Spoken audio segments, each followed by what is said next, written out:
They said the Marine went AWOL. They said the case was closed. But when an old war dog refused to stop digging, he proved them all wrong.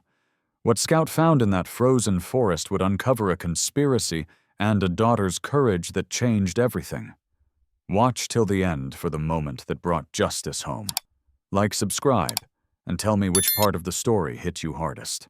The snow fell in thin veils that morning, a soft hush that seemed to swallow the sound of everything human. Montana in late October was always like that too, still too cold, too honest. The mountains stretched like old sleeping giants around the Dawson cabin, their shoulders dusted in white. Inside, the wood stove hummed fighting against the chill that seeped through the pine walls. Sarah Dawson pressed her forehead against the frosted window and watched her breath cloud the glass. The world outside looked clean, almost too clean, like a secret trying to hide itself. Her father was already outside, splitting firewood with steady, measured strokes. He didn't look up when she stepped into her boots. He rarely did. Master Sergeant Cole Dawson had retired from the Marines 2 years ago, but his posture never retired. Even now, every movement carried a soldier's precision, every silence a command. He had been quieter since her mother died, the kind of quiet that swallowed sound, not the kind that invited peace. Sarah still remembered that night, 2 officers at the door, the folded flag, her father's hand trembling just once before hardening into stone. They said her mother's convoy hit an IED near the base, but even at 7, Sarah had known there was more to it. Now at 9, she didn't ask. She had learned silence from the best. Her only friend left was Scout.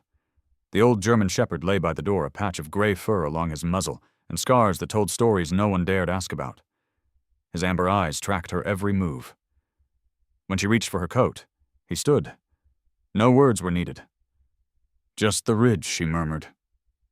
Scout's tail thumped once against the floor, permission granted. They set out into the woods, the crunch of her boots and the soft puff of his breathing the only sounds. The forest had that peculiar morning smell. Cold sap, wet bark, and something distant metallic. Sarah liked that smell. It made her feel awake. The path curved around the frozen creek, and she followed it until the cabin disappeared behind the trees. She talked to Scout as they went. She told him about her mother's pancakes, how her father stopped making cocoa, how the house always felt like someone was missing even when both of them were there. Scout listened. He always did. Halfway through the ridge trail, he stopped, his head lifted, nose twitching. Sarah waited, frowning. "What is it?" Boy Scout's ears flattened, his tail went still, and a low growl rumbled through his chest. Then he moved quick, sharp, plowing through the snow toward a stand of aspens. "Scout," she called, stumbling after him. Her breath came in sharp clouds as she pushed through the drifts, the air burning her throat. She found him pawing at something beneath the snow, his movements frantic but careful. Sarah knelt beside him. Together they scraped the white away until her glove brushed something rough. Fabric. Cold, stiff fabric. She pulled, and a torn piece of tan uniform came free, streaked dark, with something frozen deep in the fibers. Blood. Her heart hammered. She turned the cloth in her hands, brushing off the frost, until letters appeared. Miller. Scout's breathing changed faster, shorter. He sniffed the cloth, then sat back. Ears rigid, Sarah felt a chill crawl up her spine that had nothing to do with the snow. Staff Sergeant Miller. The name was familiar. She'd heard her father mutter it once on the radio last year before the transmission cut. Missing Marine. Never found. Officially labeled AWOL. The kind of name no one in her house mentioned again. Sarah stared at the patch, then at Scout, who whined softly and nudged her wrist. "We should go back," she whispered. The trees seemed to lean closer, listening. She wrapped the cloth and tucked it inside her jacket. Scout stayed close on the walk home, every sound in the forest mirrored in the flick of his ears. When they reached the clearing, her father was still chopping wood. He looked up once, then twice the second time longer. "Where were you?" he asked. "The ridge," Sarah said quietly. "We found something." She unzipped her coat and pulled out the patch. The blood had dried into a brown stain, darker now in the gray light. Cole's jaw flexed. He took the cloth from her, turning it once in his hands. Then without warning he walked past her through the door and into the cabin. Sarah followed, confusion pricking through the cold. Inside, he went straight to the fireplace, lifted the iron grate, and tossed the fabric into the flames. The edges curled instantly. "Dad," she started, but his voice cut through hers. "You didn't find anything." His tone was low, almost pleading, but there was steel under it. "Do you understand me, Sarah?" She froze. Scout growled softly, stepping forward, but Cole's sharp look stopped him. "It's dangerous," he added, quieter now, as if talking to the fire. "Let it stay buried." Sarah stared at the blaze. The letters on the patch, Miller blackened, then vanished. The smell of burning fabric filled the room, something twisted in her stomach. She wanted to ask why, wanted to yell that secrets didn't die just because you burned them. But she didn't. Because in their house, silence was safer than questions. Cole sat heavily in the chair by the fire, his hand covering his face. Scout walked to Sarah's side and pressed his head against her knee eyes, watching the flames. Sarah's throat tightened. For the first time, she realized that whatever her father was afraid of, it wasn't the snow. It was the truth, buried beneath it. That night she lay awake, staring at the ceiling while the wind scratched at the windows. Scout lay on the rug, breathing slow, heavy. Outside, the forest whispered the same sound it always made when something was about to change. And Sarah Dawson, age 9, decided something her father would never know. Tomorrow she was going back to the ridge. The next morning, the snow had crusted into a thin glass shell that cracked under every step. The cabin was colder than usual because Cole had let the fire die overnight. Sarah sat at the small kitchen table, still wearing her wool socks, tracing circles on the condensation of her glass. Scout lay by the door tail, twitching even in sleep, his ears flicking toward every sound outside. Her father moved around quietly, deliberate, as always, measuring out coffee, stirring without looking up. Sarah wanted to ask about yesterday, but every question in her throat froze like the air around them. The smell of burned cloth still lingered faintly in the chimney. Cole finally spoke. "You're staying close to the cabin today." His tone didn't invite discussion. Sarah didn't answer. She knew when his words were orders and not advice. He drank his coffee in silence, then pulled on his jacket and went outside to the shed. The door shut hard behind him. Scout lifted his head. His amber eyes found hers, and for a moment it felt like the dog understood everything she couldn't say. When Cole disappeared from sight, Sarah stood, grabbed her boots, and slipped out the back door. The air bit her skin. Scout was at her heels before she even called him. They took the ridge path again, slower this time, the world white and still, except for the crunch of their steps. When they reached the clearing, the snow was smooth, untouched. But Scout didn't hesitate. He went straight to the spot they'd dug before nose-down body tents. He whined once, low and urgent. Sarah knelt and brushed the surface with her mittens. Nothing. The torn patch was gone. No sign of their discovery except a faint depression in the snow where the fabric had been. She frowned. Someone had been here. The snow was too even, too clean. It wasn't nature's work. Scout began pacing in tight circles, sniffing the ground like he was chasing a ghost. "You remember him, don't you?" she whispered. Scout paused, his head tilting at her voice. "Miller. That's who you used to work with." The name felt strange on her tongue. She remembered her father's face when he saw the patch, the flicker of recognition, the way he burned it without hesitation. Something about it didn't fit. Her mother's name had been spoken in past tense for 2 years now, but Miller, that name, had made her father look alive again, and afraid. She took a deep breath and glanced around. The woods stretched silent, but the silence felt heavier, like someone was listening. Scout barked once, a short warning sound. "Okay," she said softly. "Let's go." They headed back down, but Sarah's thoughts refused to settle. That afternoon, when her father returned from the shed, his hair dusted with snow, she was waiting. "Who was Miller?" she asked. He stopped mid-step. For a moment, he didn't seem to breathe. Then his shoulders stiffened. "You've been reading files you shouldn't." His tone was calm, but the muscle in his jaw jumped. "No, I just saw the name, on the patch." He looked at her for a long time, eyes unreadable, and then turned away. "He's nobody," he said. "He made his choice." What choice to disappear? His voice sharpened. He went AWOL. That means he walked away from his brothers. That means he's not one of us anymore. Sarah frowned. Then why did you look so scared? Cole froze. The question cut too close. He turned slowly. You don't know what you're talking about. I know you burned it, she whispered. You didn't even look surprised when you saw it. You knew. Scout stood then, the fur along his spine bristling, reading the tension like smoke. Cole's expression softened for a moment, then hardened again. I did what I had to do, for who she asked. But he didn't answer. He grabbed his coat again, opened the door, and stepped out into the snow. Scout barked once after him, but Sarah caught his collar. Leave it, she whispered.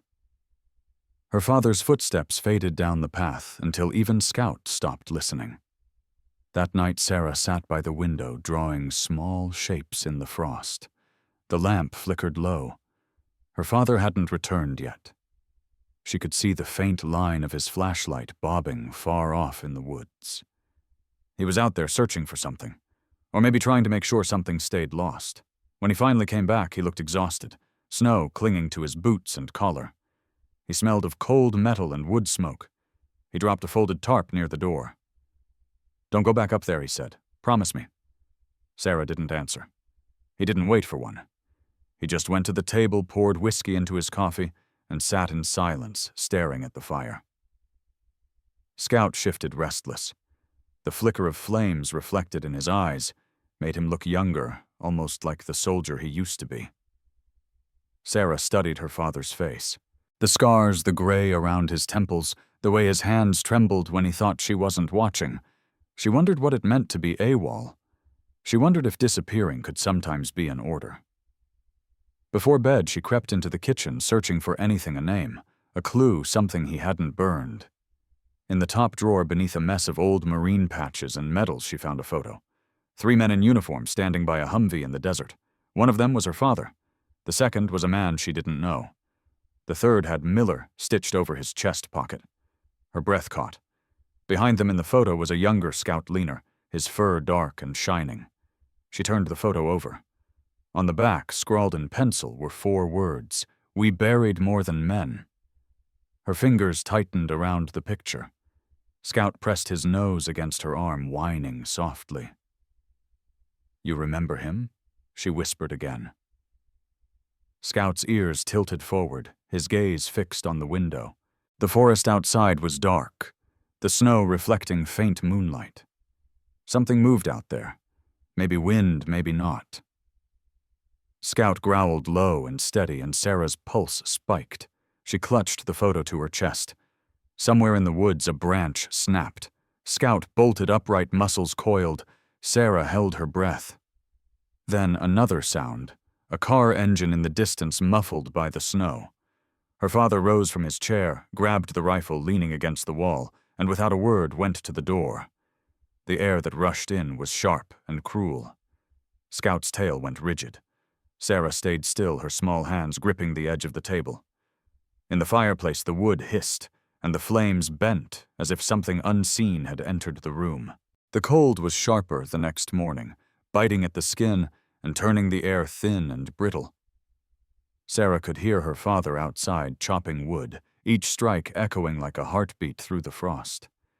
He hadn't spoken much since last night, but she could feel the tension radiating from him, heavy and wordless.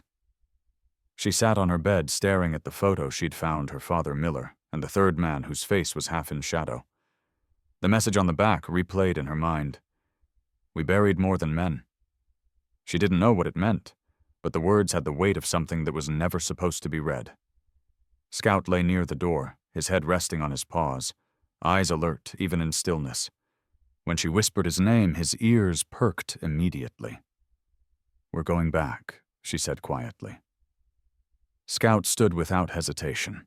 Sarah grabbed her coat and boots, waited until her father's axe strikes faded, then slipped out the back door. The world outside was colorless, the trees standing like soldiers frozen at attention. The snow came up to her knees. In places, but she pushed through, following the faint impressions where they'd walked before. Scout let his nose low to the ground, every few steps pausing to scent the air. The deeper they went, the quieter it became, until the only sound was the crunch of their steps and the faint sigh of wind between the branches. When they reached the ridge clearing, the snow had smoothed over everything, like it was trying to erase the past. But Scout didn't hesitate. He began to dig paws, scraping through layers of frost with a determination that seemed to come from memory. Sarah knelt beside him, brushing away the loose snow. Her fingers hit something hard. She dug faster, heart thudding, until a small green rectangle appeared coated in ice and dirt. It was a data drive military issue, scratched but intact. She brushed off the frost and turned it over in her palm. Property of USMC was stamped faintly across the back. Her stomach clenched. "This was his," she whispered. Scout sat beside her, whining softly as if confirming it. She slipped the drive into her coat pocket and looked around the clearing, suddenly feeling exposed. The trees were too quiet, the stillness too deliberate. "Let's go," she said, and they hurried back down the trail, Scout glancing behind them more than once. When they reached the cabin, Cole's truck was gone. Relief washed through her in a rush she didn't fully understand. She ran upstairs, Scout following close. The old laptop sat where she had left it on the desk. Her hands shook slightly as she plugged in the drive. The screen flickered loaded, then displayed a single folder labeled Operation Log 17. Her heart pounded. She clicked it open. The video started with static, grainy, unstable footage of a dimly lit storage room. Crates were stacked in the background, marked with faded stencils, medical supplies. The camera shook, then steadied, and Miller appeared in frame. His face was pale sweat glistening along his temple. He was breathing hard, whispering into the lens.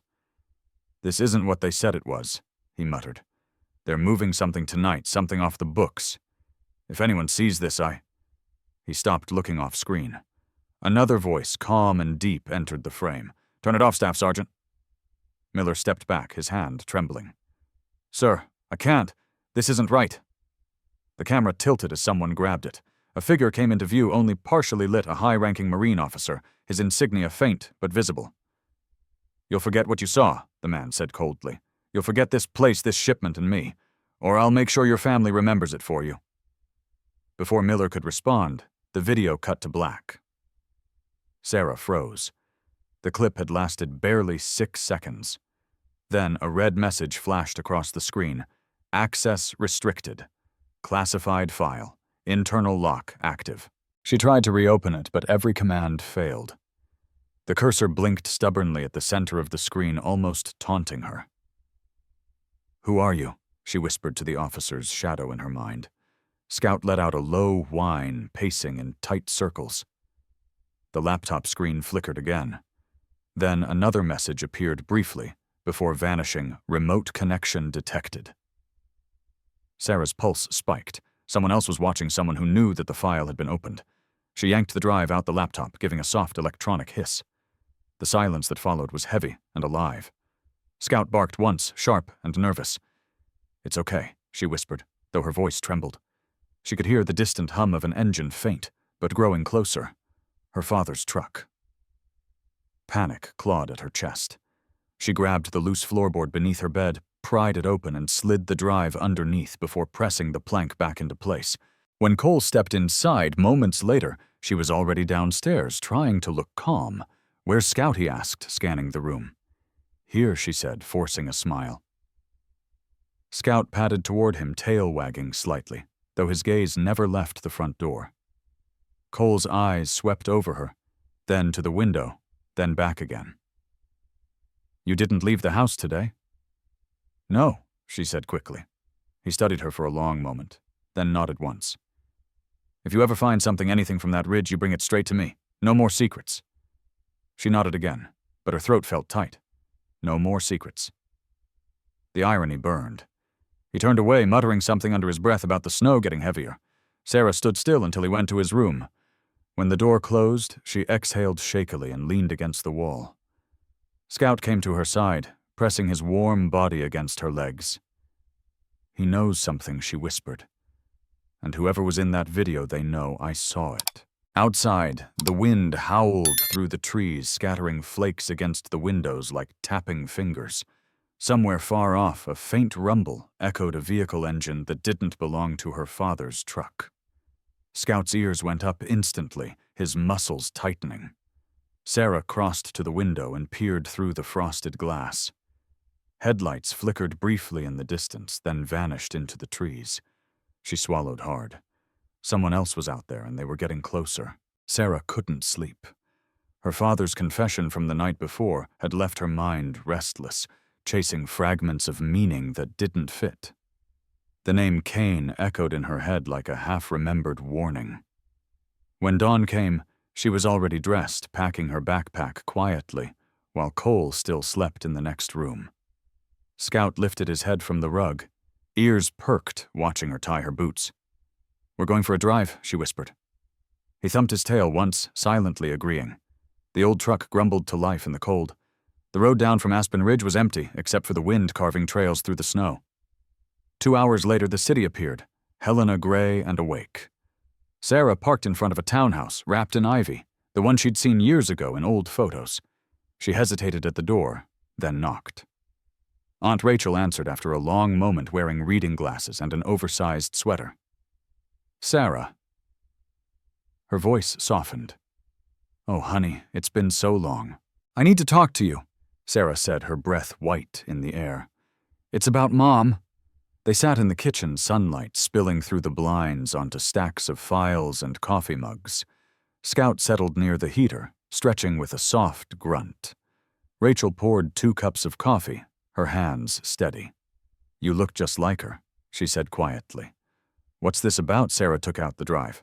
"I found this in the woods. It belonged to one of Dad's men, Sergeant Miller. There's a video on it, but it's encrypted now."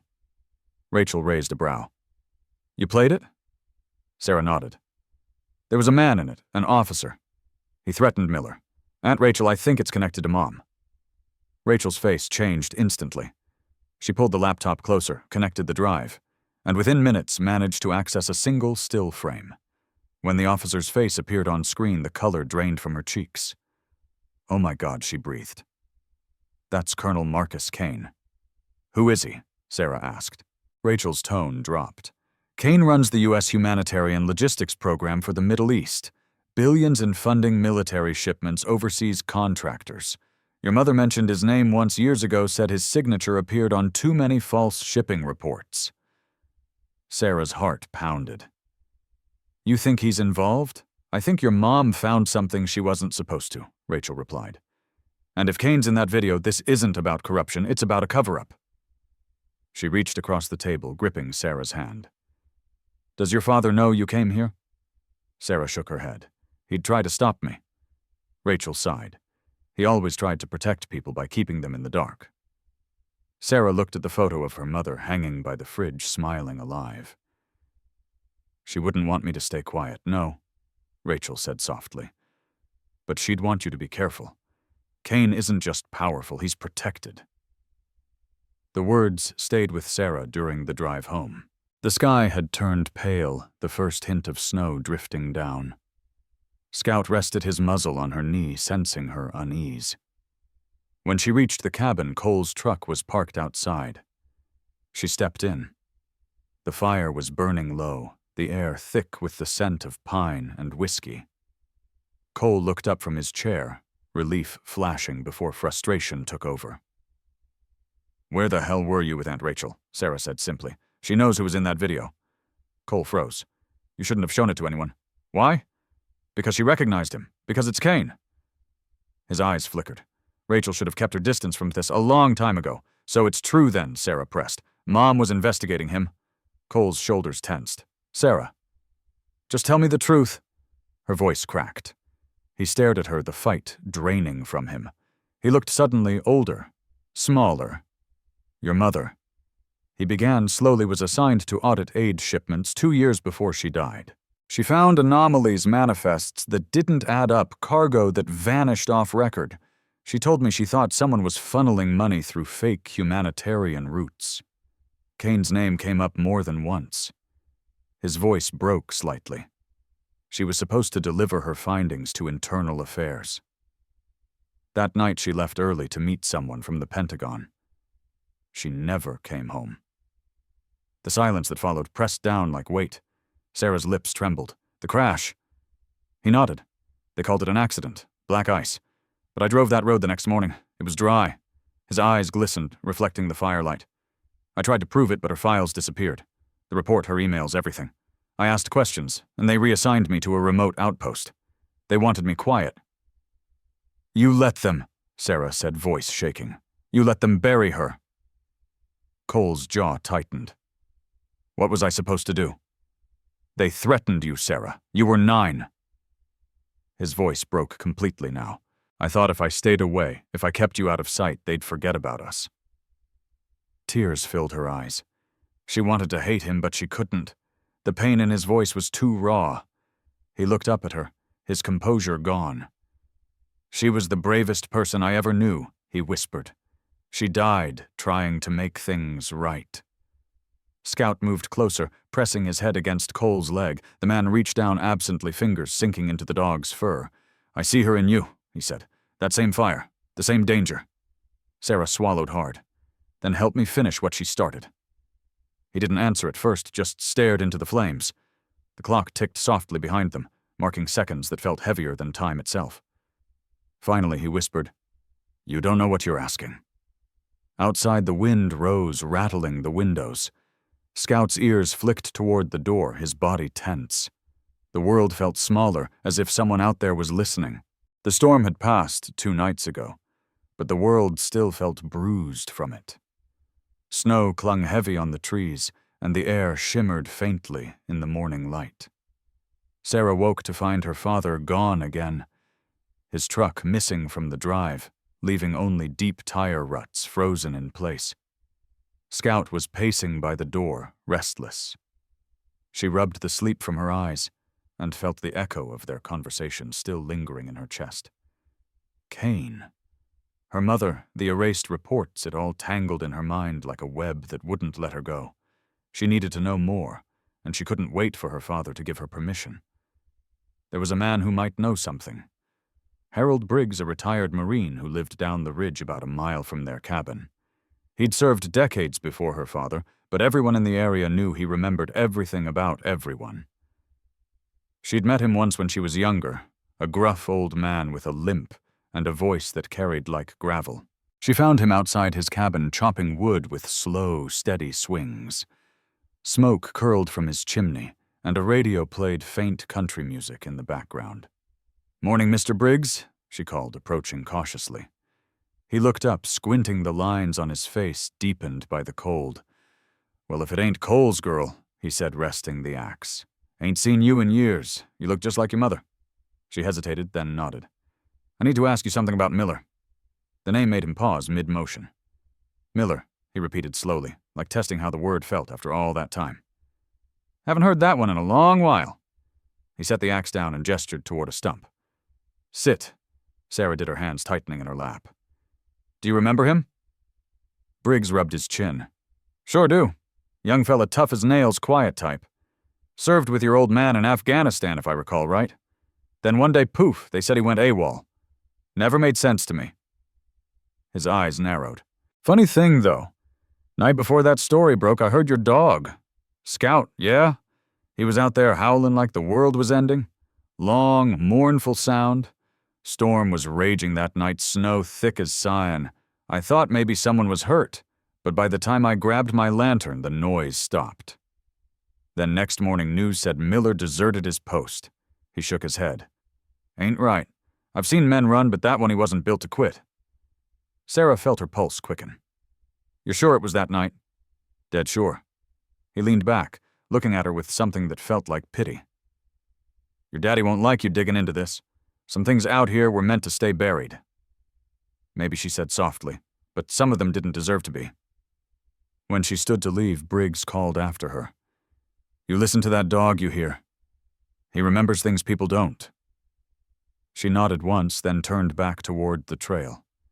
Scout trotted beside her, his breath fogging the cold air. As they climbed the ridge again, The wind began to rise, whispering through the trees like voices just out of reach. When they reached the clearing, Scout stopped without command. He stood still for a long moment, nose twitching, then began to dig. Snow and dirt flew behind him in sharp bursts.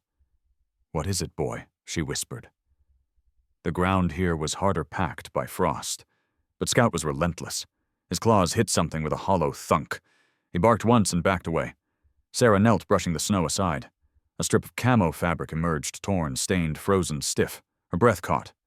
She dug deeper and uncovered a small metal device the size of a pack of cards, dull green, cracked along one side. It had an antenna, short and rusted, and a faint, blinking red light. Her heart leapt. It was a field transponder, a military signal beacon. She lifted it carefully, snow melting against her gloves. "It's still on," she whispered. Scout growled low, uneasy. She turned the small dial on its side. The light blinked twice, then steadied. A faint static hum rose from the device. Then beneath it, a soft, repeating ping. Beep, beep, beep. "Oh my God," she breathed. It was transmitting. She looked around, half expecting someone to emerge from the trees drawn by the sound. But there was only silence, and the endless stretch of white. "Scout, we have to go." She wrapped the transponder in her scarf and tucked it into her coat pocket. They made their way back down fast, the beeping muffled against her chest, steady as a second heartbeat. At the cabin, the house was empty. Cole still hadn't returned. Sarah went straight to the radio on the table, the old emergency model her father used to contact the ranger outpost. She turned it on, heart pounding. The transponder beeped again, faint but clear. She matched the frequency numbers on the small screen, adjusting until the static shifted. Suddenly, a voice cracked through the interference, distant and faint. "Copy? Signal weak? Identify?" Her hands trembled. "Hello. This is Sarah Dawson, civilian located near Aspen Ridge. I found a military transponder. It's still active." More static. Then the voice again, sharper this time. "Repeat. Identify origin of device."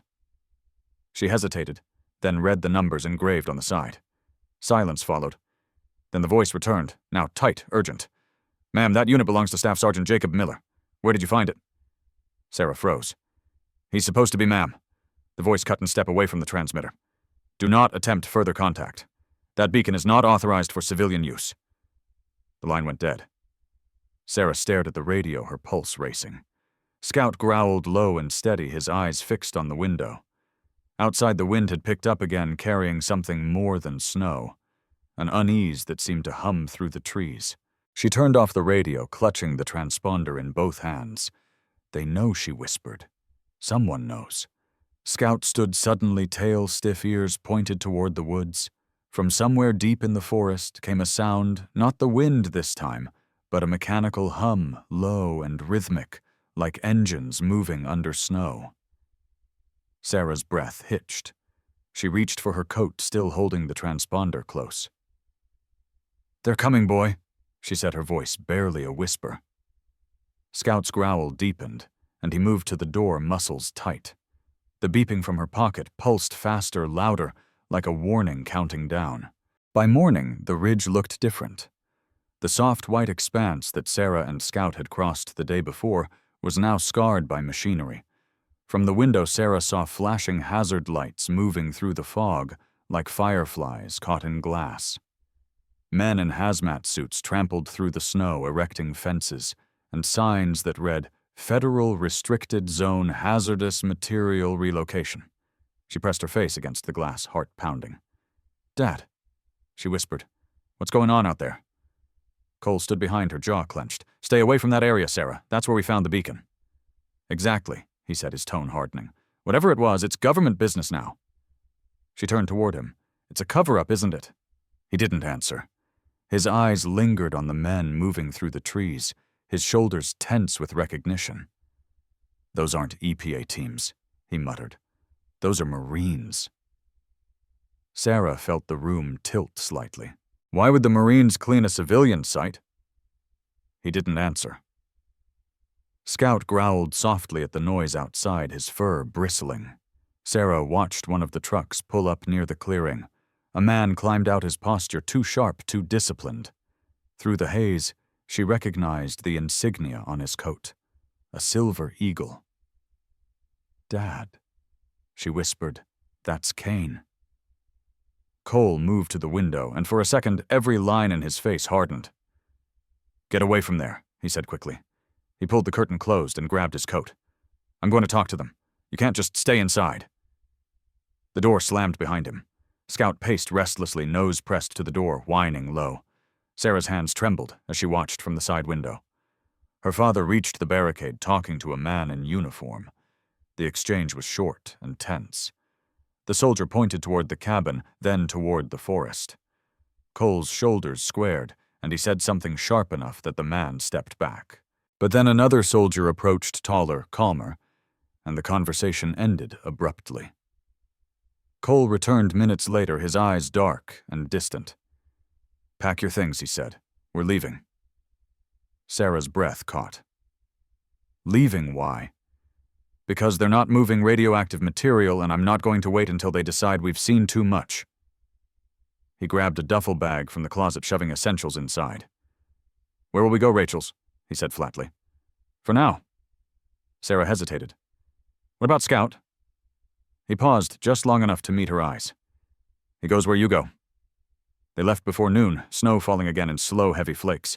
The road wound down the mountain silent, except for the hum of the engine and Scout's steady breathing in the back seat. Sarah looked out the window. The ridge that had been theirs, the trees, the trail, the clearing was now swallowed by black fencing and trucks.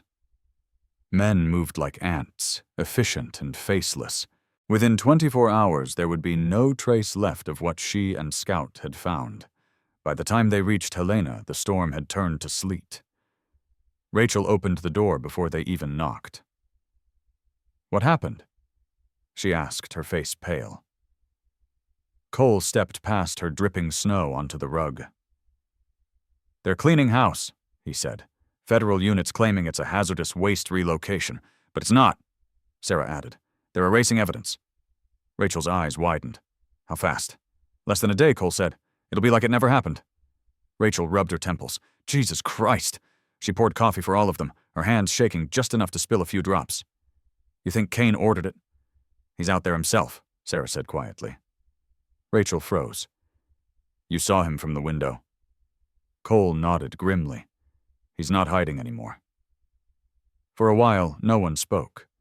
The house hummed with the faint sound of rain tapping the windows. Then the phone rang. The old landline, the one Rachel kept for emergencies. She frowned. "No one calls on this number."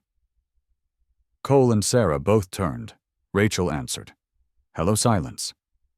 Then a voice, male, calm, controlled, filled the room. "Miss Foster," it said. Rachel stiffened. "Who is this?" "Let's keep this simple," the voice replied. "You're playing a dangerous game, and you're not equipped for it. If this is about Colonel Kane, it's about your niece." The voice cut in smoothly. "You and your brother-in-law are making noise. The wrong people are starting to listen. That's a problem for everyone." Rachel's hand tightened on the receiver. "You think you can scare me?" The voice chuckled softly. "You misunderstand. This isn't about fear, it's about procedure. You're not fighting bureaucrats, Miss Foster. You're fighting the Corps. And we don't send warnings twice." A pause. Then quieter. "The girl and the dog make sure they stay quiet. Permanently, if necessary." The line went dead. Rachel stood frozen, the receiver still pressed to her ear. Cole's voice broke the silence. "What did they say?" Rachel turned slowly, her face ashen. "They know about Sarah and Scout." Sarah felt her stomach drop. "What do they mean, stay quiet?" Rachel didn't answer. She sank into a chair, hand trembling slightly as she set down the phone. "They just confirmed it," she said softly. "This isn't about lost aid money or missing Marines. This is about eliminating witnesses." Cole's expression hardened. "Then we need to move now. Move where Sarah asked, her voice barely audible. There's nowhere they won't find us."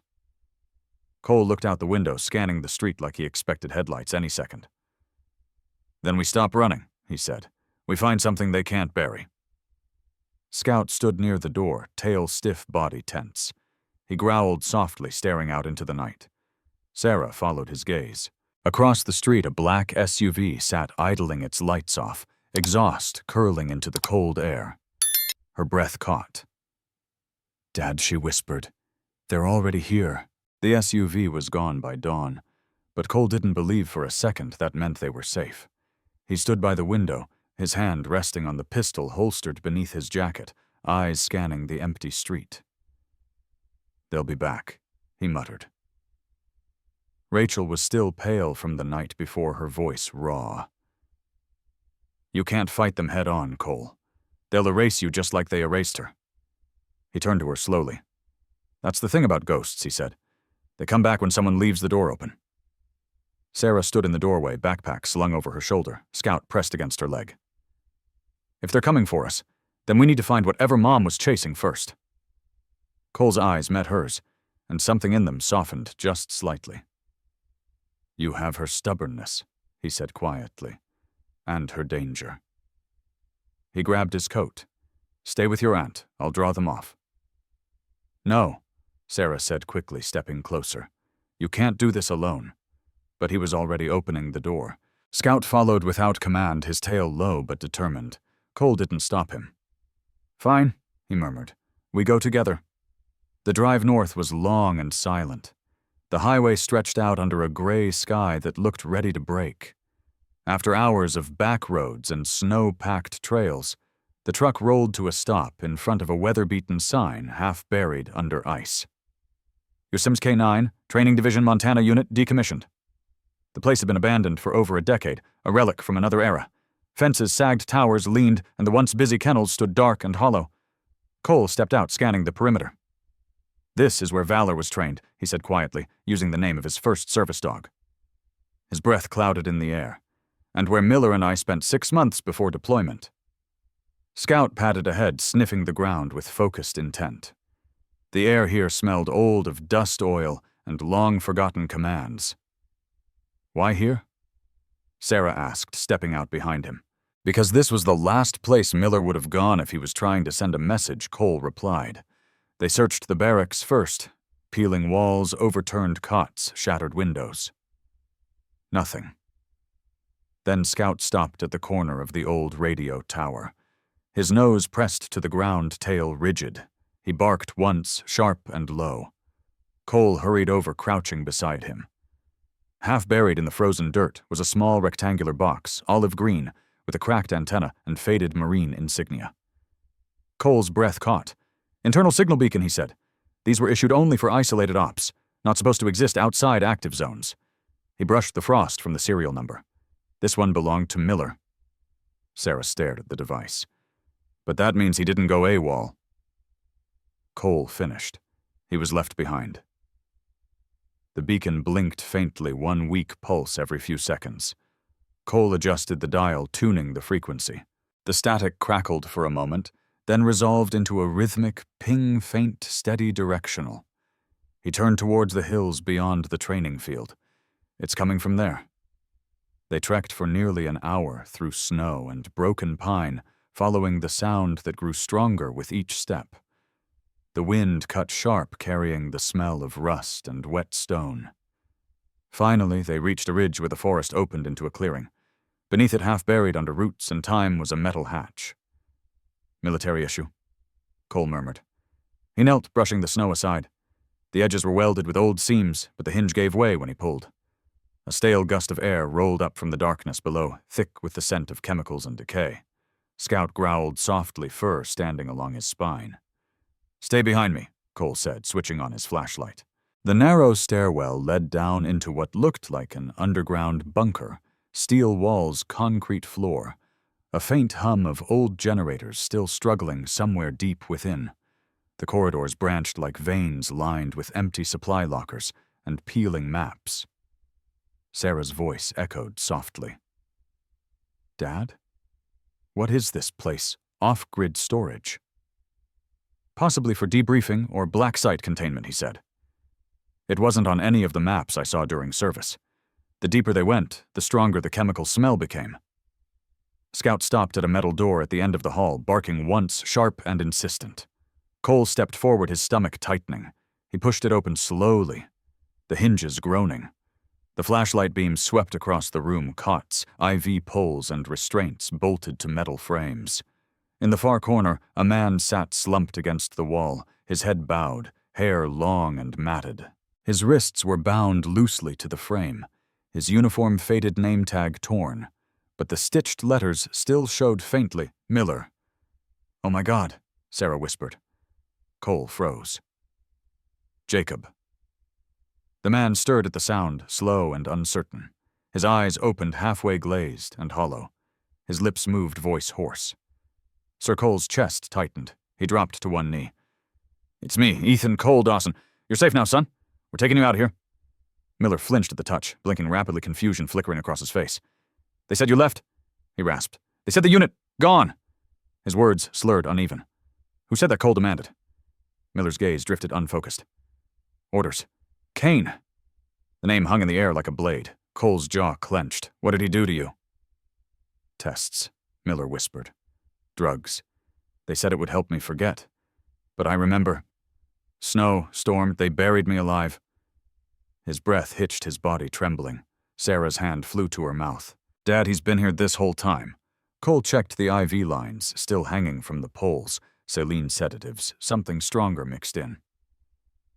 "He's been kept alive," he said grimly, "and controlled." Scout whined softly, pressing against Miller's leg, as if trying to comfort him. The man looked down, a flicker of something human sparking behind his eyes. "Scout," he murmured. The dog froze, ears twitching. Sarah felt tears sting her eyes. "He remembers." Cole's voice hardened. "We need to move, now." But before they could lift him, the hum in the bunker deepened. A faint red light flickered to life overhead, followed by a mechanical click that echoed through the corridor. Cole's stomach dropped. "Motion sensors," he said. "They know we're here." Scout growled, low tail stiff. The light on the beacon in Cole's pocket began to blink faster, one pulse, then two, then a steady stream. Sarah looked at her father, fear rising in her chest. "Dad," she whispered. "They're coming." The red lights bled across the concrete walls, turning the bunker into a pulsing heartbeat of alarm. Cole's hand shot to his rifle, scanning the shadows, listening to the faint thump of boots somewhere above. "They're here," he said, voice low but sharp. Sarah froze, one hand still gripping Miller's shoulder. The man was trembling, his pupils dilated from drugs, his breath shallow. Scout barked once, short and fierce, standing between Sarah and the door. Cole moved fast, cutting the IV tubes with his knife. "We're moving him." Sarah grabbed his other side. She nodded, slipping under Miller's arm as Cole hoisted the man up. The smell of antiseptic and rust filled the air. "Dad," she whispered, "how do they even know motion sensors linked to Kane's network? The beacon might have triggered a silent alert when we picked it up." The sound of metal clanging echoed down the hall, boots fast and coordinated. Cole's instincts roared to life. "Go back, exit." They moved through the narrow corridor, the old lights flickering overhead. The hum of the generators grew louder, as if the bunker itself were holding its breath. Scout led the way, nose down, ears twitching with every sound. Then came the first shot, sharp, deafening, ricocheting off the steel. Sparks exploded above Sarah's head. Down Cole barked, shoving her behind a crate. Three figures burst through the doorway, dressed in black tactical gear, faces hidden behind visors. Their movements were precise, too professional for common thugs. "Private contractors. Mercenaries." "Contact," one of them shouted. Gunfire tore through the corridor. Cole fired back, dropping to one knee, his rifle kicking hard against his shoulder. The air filled with smoke and the metallic tang of gunpowder. "Sarah, stay low," he shouted, reloading in one fluid motion. Scout lunged forward, teeth bared, slamming into one of the attackers. The man fell back with a shout, his weapon clattering to the floor. But another merc raised his gun muzzle, flashlighting the darkness. The shot rang out. Scout yelped a sound sharp enough to slice through Sarah's chest, and collapsed beside her, his fur streaked red. "Scout," she screamed, reaching for him. But Cole grabbed her arm, pulling her down. "Not now. Move." His voice cracked with urgency, but the pain behind it was raw human. Miller stirred weakly, mumbling through the haze. "They never stop. He said they'd come if I ran." "You're not running anymore," Cole growled, firing another burst. One merc dropped, the others retreated, regrouping behind cover. Cole dragged Miller behind an overturned table, heart hammering. "They're not standard Marines," he muttered. "Who are they?" Sarah's voice shook. He hesitated just a fraction too long. "Private cleanup, Kane's men." His words tasted bitter. Then, through the haze of smoke, a shadow moved larger, steadier. A man stepped forward, rifle slung casually across his chest. His visor lifted, revealing a familiar scar running from temple to jaw. Cole's stomach twisted. "Ryder." The man smiled, slow cold. "Didn't think you'd recognize me, old man.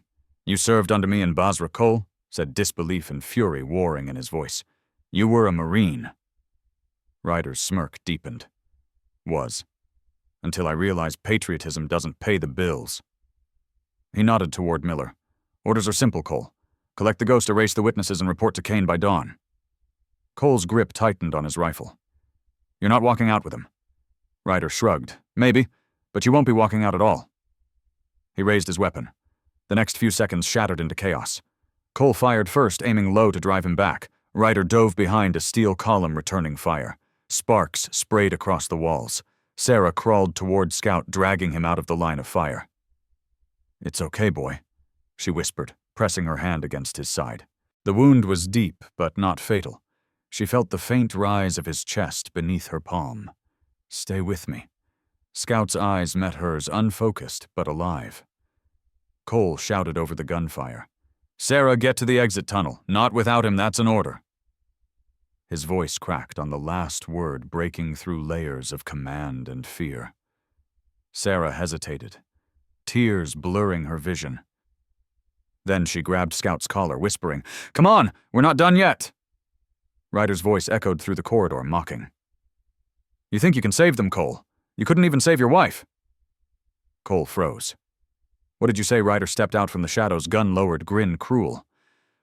"Oh, you didn't know Kane made sure her report never left the system. Your wife died because she didn't listen when we told her to stop digging." Rage exploded in Cole's chest. He rose from cover, firing without hesitation. The first shot caught Ryder's shoulder, spinning him around. The second hit the wall behind him, showering sparks. "You don't get to say her name," Cole growled. Ryder staggered, clutching his wound, but still laughing. "You think you're the hero in this story? You're just another relic we're cleaning up." Cole fired again, but the man vanished into the smoke. "Move," he yelled to Sarah, grabbing Miller under the arm. Together, they stumbled through the back corridor, the alarm still screaming overhead. The walls vibrated as explosives detonated somewhere behind them, Ryder's men clearing evidence, burying everything alive. The exit hatch was ahead, a faint square of light through the haze. Scout limped beside Sarah, every step labored but determined. Cole turned back, once rifle raised, covering their retreat. For a heartbeat, he saw Ryder's silhouette in the smoke gun, lifted, blood running down his sleeve. Their eyes met across the distance, two Marines on opposite sides of what honor used to mean. The shot came sharp and final. Snow was falling again, slow and heavy, as if the mountain itself wanted to bury what was left of the night before. Cole drove in silence, the windshield cracked from a bullet that had missed by inches. In the back seat, Sarah held Scout's head in her lap, pressing a folded towel against the wound on his side. His breathing was shallow but steady. Miller sat beside her, pale, and shaking his wrists wrapped in makeshift bandages.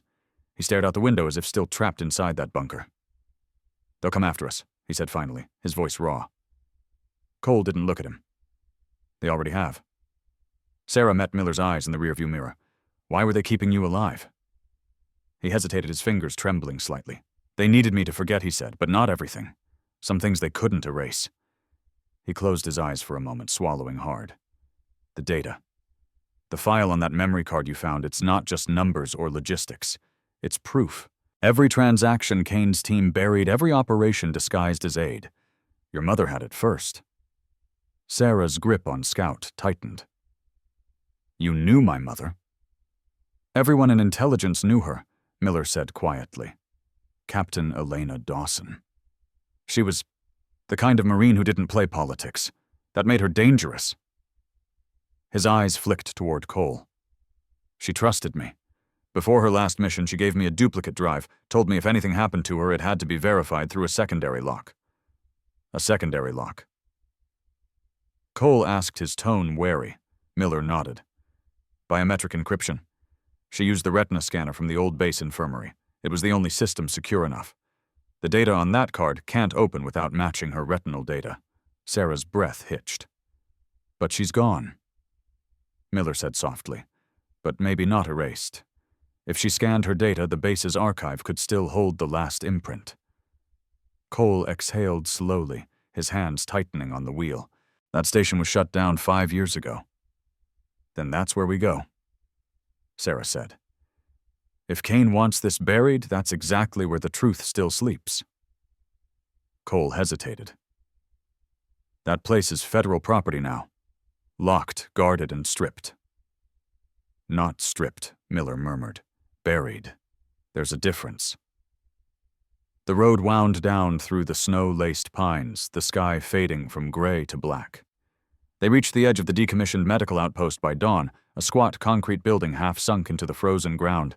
Its windows shattered, its walls tagged with frost and vines. The faded sign above the door still read USMC Field Medical Division Unit 4. Cole killed the engine and turned to Sarah. Stay behind me at all times. If we run into resistance, we won't. She said, her voice low but steady. She built this place to save lives, not to keep people out. Scout pushed himself to his feet, limping, but determined, his eyes sharp again. He sniffed the cold air tail, twitching once, then moved toward the entrance. Cole watched him for a moment. That dog's running on more will than blood, he said. He always does, Sarah replied. They entered the station, the door groaning open. The air inside was thick with dust and silence. Equipment lay scattered, overturned gurneys, shattered monitors, cabinets left ajar. The smell of metal and mold hung in the air. Miller leaned heavily against the wall, his voice weak but sure. Infirmary's on the east side. The biometric scanner would have been in the ocular diagnostics room. Scout patted ahead, nose twitching, as if chasing an old scent only he could sense. His paws left dark prints in the dust. Sarah followed him down the corridor, lined with peeling posters and faded photos of service dogs. She felt her mother everywhere, hear the faint echo of her laughter, the way she'd whistle between words, the sound of her boots on these same floors. Scout stopped suddenly at a section of hallway where the floorboards shifted slightly under his weight.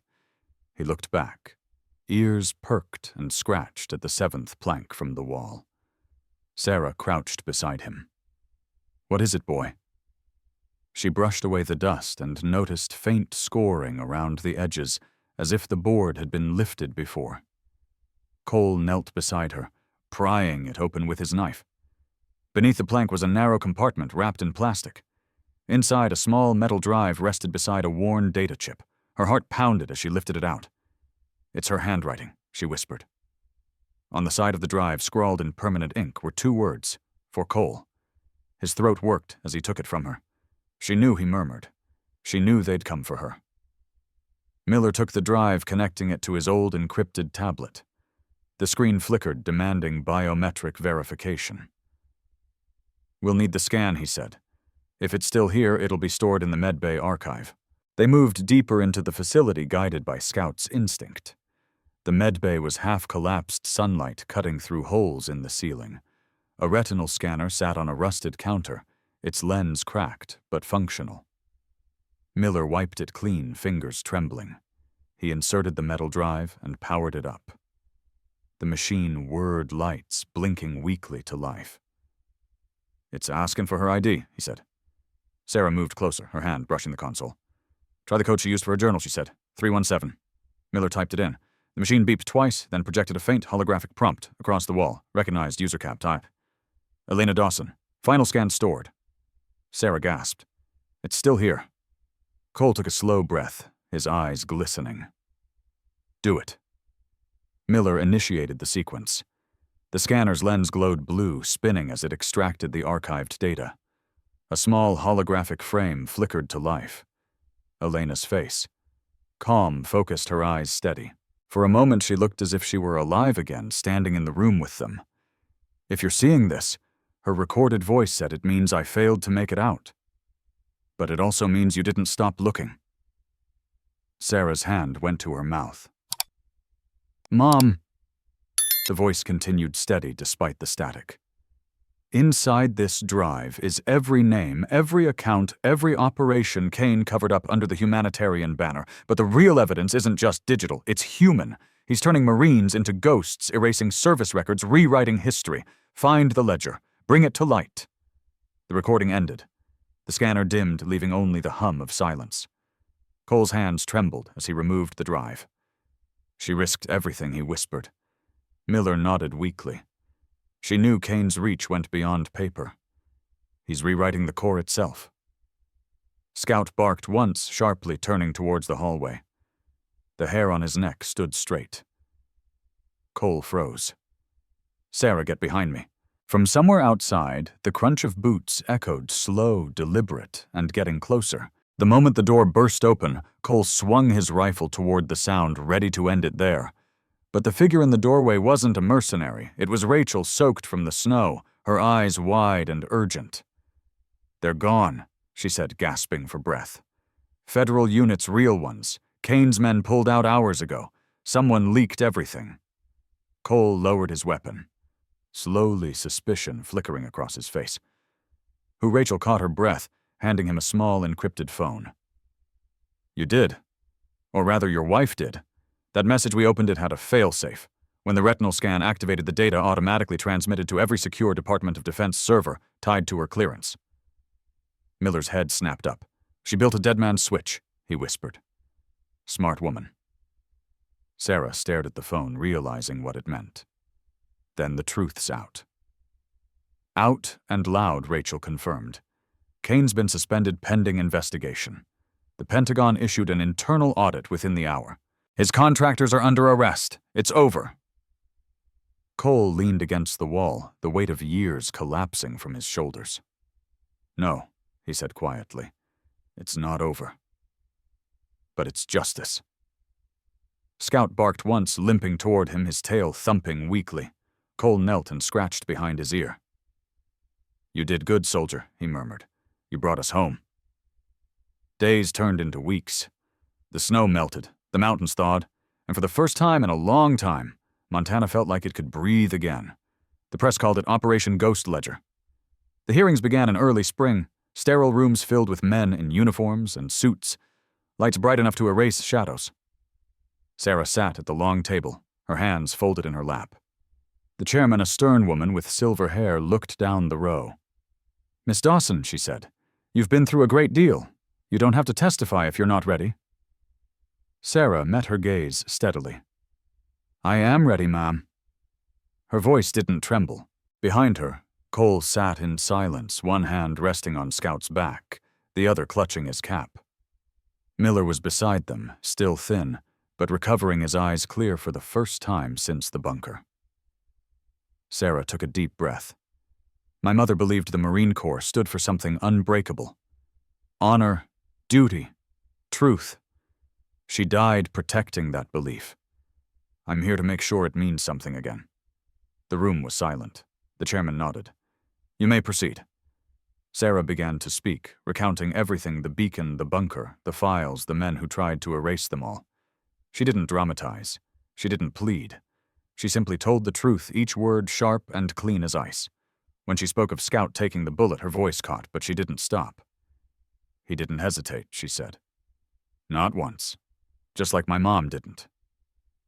By the time she finished, even the stenographer had paused, fingers hovering above the keys. The chairman cleared her throat softly. "Thank you, Miss Dawson. You've done your country proud." The verdict came weeks later. Colonel Marcus Kane charged with conspiracy, obstruction, and treason. His empire of forged operations and ghost soldiers unraveled overnight. The contractors who served under him were detained. Those who had been erased, men like Miller, had their honors restored. The Corps issued a statement of accountability. But for Cole, justice wasn't about press releases. It was about peace. And peace came slowly like thawed earth after winter. The ceremony took place in June, under a wide blue sky that smelled of pine and sunlight. Rows of Marines stood at attention on the parade ground of Fort Helena, their uniforms crisp, their medals glinting. At the front, Scout sat beside Sarah, his fur gleaming, his scar barely visible beneath the sheen of his coat. He wore a small harness polished with brass, the tag reading Valor Unit. The master of ceremony stepped to the microphone. For courage in the face of overwhelming odds, for loyalty beyond command, and for service that transcends duty, we honor Scout K-9 Unit 7, 19, with the Medal for Service Beyond Duty. The crowd applauded, but Sarah didn't hear them. She knelt beside Scout as the medal was pinned to his harness, her hand brushing his fur. "You earned this," she whispered. "Every step." When the ceremony ended, the reporters gathered, their microphones flashing. One of them called out, "Sarah, what do you want people to remember about this?" She turned toward the camera, the sunlight catching her hair, her voice steady and warm. "He didn't just sniff out bombs," she said. "He sniffed out the truth my mom left behind." For a long moment, no one spoke. Then the applause rose again, soft but full, rippling across the field like wind through leaves. Cole watched from a few steps away, his throat tight. He thought of Elena, her laughter, her stubborn courage, the way she'd faced every battle, as if the world could still be saved. He felt her presence in Sarah's words, in the way she stood tall, unflinching. Later that afternoon, when the crowd had dispersed, the three of them, Sarah, Cole, and Scout, walked along the ridge overlooking the valley. The air smelled of summer grass and pine resin. Miller had chosen to stay in the Corps, leading the new Integrity Division that was born from the investigation. He'd sent them a message that morning. "We can't change the past, but we can make damn sure it doesn't repeat." Sarah smiled when she read it. "He's right," she said. "Mom used to say the same thing." Cole chuckled softly. "Your mom said a lot of things I didn't listen to soon enough." Scout barked his ears, twitching, his gaze fixed on the horizon. Cole followed his line of sight, just the open land, the fading light and a flag in the distance waving slow and steady. "You think she'd be proud?" Sarah asked. Cole didn't answer right away. He watched the flag, his eyes damp. "She already is," he said finally. "Because we didn't just survive Sarah. We remembered." As the sun sank behind the mountains, the three of them stood in silence, the soldier, the daughter, and the dog who refused to stop guarding the truth. Somewhere in the distance, a bugle played the evening call, low and mournful, but it didn't sound like an ending. It sounded like home. If this story moved, you let me know what moment hit you the hardest. Was it when Scout took the bullet, or when Sarah finally stood tall before the world? Tell me where you're watching from. I love seeing how far these stories travel. And if you believe that honor and loyalty never fade, hit that like button and subscribe so you won't miss the next story waiting just around the corner.